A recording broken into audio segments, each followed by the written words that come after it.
Bonjour Antoine. Tu es bénévole au Repair Café Tour.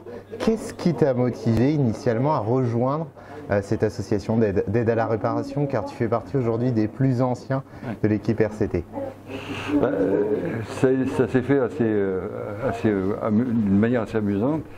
C'est que j'ai vu dans le journal la Nouvelle République que il y avait une association qui s'appelle Repair Café, que je découvrais et qui avait des capacités de réparer des objets. Alors, ça m'a fortement intéressé dans la mesure où chez moi je bricole déjà pas mal. J'aime bien quand il y a un appareil qui est en panne, d'aller de le réparer, etc. Et je me suis dit, il y aura certainement aussi l'occasion de voir d'autres choses, d'autres appareils, d'autres types d'appareils. Et c'est pour ça que j'ai pu prendre contact avec toi, Antoine, et puis il m'a dit, allez, tu viens. Et je me souviens que le premier appareil que j'ai pu voir, c'était un grille-pain que j'ai réparé, j'ai eu de la chance. Et puis petit à petit, on apprend à réparer.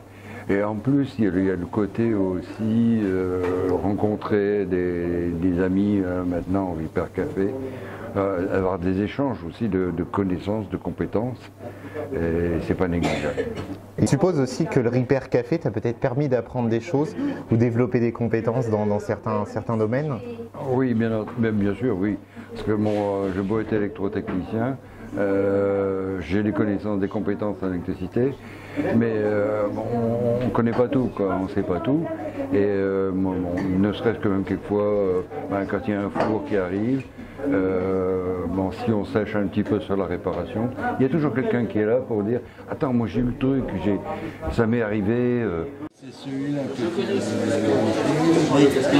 là, tu arrives là, tu as l'eau qui rentre là-dedans. Ouais. Ça ressort par celui-là. Souvent, on fait que de DSL, mais on travaille à... Essayer de déclencher.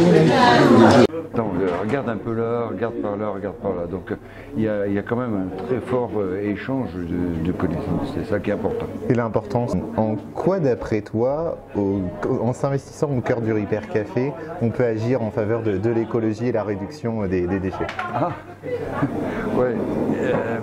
Faut voir aussi que souvent des personnes viennent nous disent je viens vous voir pour savoir est-ce que l'appareil, on peut le réparer ou pas. C'est-à-dire qu'on voit quand même qu'il y a des personnes avec qui on échange, des visiteurs, vont faire la démarche pour se dire je vais tenter ma chance, je vais aller voir Repair Café, c'est réparable.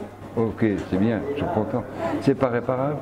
Bon, on aura fait l'effort, mais également, ils se diront je vais le jeter, c'est malheureux. Mais ils savent quand même qu'il y a eu un effort de fait derrière et on le fait ensemble pour pouvoir éviter de gâcher, de jeter comme ça n'importe quoi.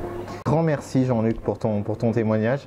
Vous pouvez retrouver Jean-Luc sur les événements Repair Café Tour. Ouais. Et pour l'investissement bénévole au sein de notre association, nous vous rappelons qu'il y a la page Nous rejoindre du site web. À bientôt.